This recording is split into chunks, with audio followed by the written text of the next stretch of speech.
बिहार की राजनीति में आरजेडी के अंदर एक बड़ा बदलाव देखने को मिला है। पार्टी नेता तेजस्वी यादव ने संगठन की कई इकाइयों को भंग कर दिया है। इस फैसले के बाद राजनीतिक गलियारों में तरह तरह की चर्चाएं शुरू हो गई।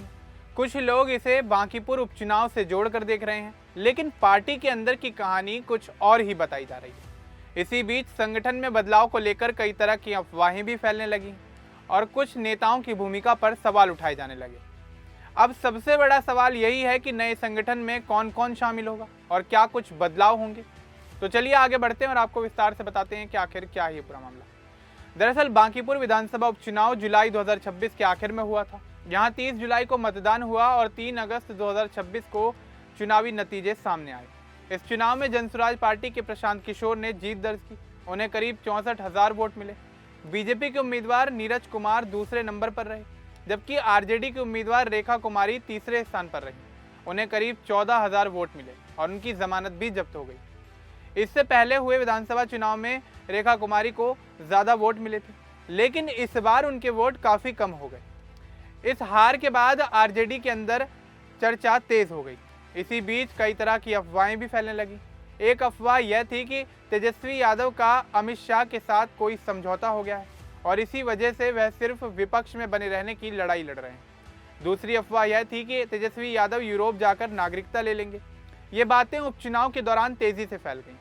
उस समय तेजस्वी यादव यूरोप की यात्रा पर थे और उनकी गैर मौजूदगी का भी चुनाव पर काफ़ी गहरा असर पड़ा, जिसका फायदा उठाते हुए प्रशांत किशोर ने आरजेडी के कुछ वोट अपने पक्ष में कर लिए। आरजेडी के सूत्रों के मुताबिक ये अफवाहें पार्टी के अंदर कुछ लोगों ने ही फैलाई थी। इससे पार्टी की छवि को काफ़ी नुकसान पहुंचा। बांकीपुर की हार के बाद तेजस्वी यादव भी काफ़ी चिंतित नजर आए। पार्टी की पहचान बनाए रखने और बीजेपी को टक्कर देने की चिंता बढ़ गई। साल 2025 के विधानसभा चुनाव में आरजेडी को 1 करोड़ से ज़्यादा वोट मिले थे। ऐसे में अब पार्टी को अपने संगठन को नए तरीके से मजबूत करने की ज़रूरत महसूस हुई। इसी के बाद 6 अगस्त 2026 को आरजेडी के प्रदेश अध्यक्ष मंगनी लाल मंडल ने एक आदेश जारी किया।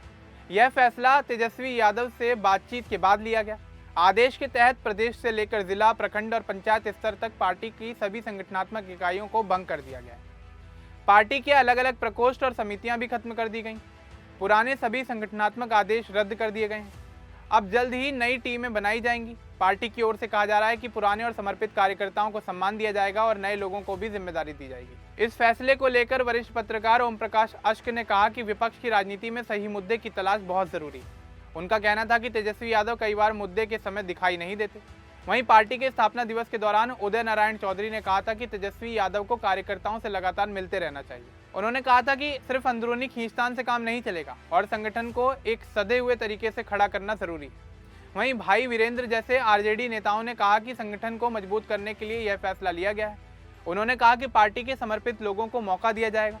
आरजेडी की ओर से आगे सरकार बनाने का लक्ष्य भी बताया जा रहा है।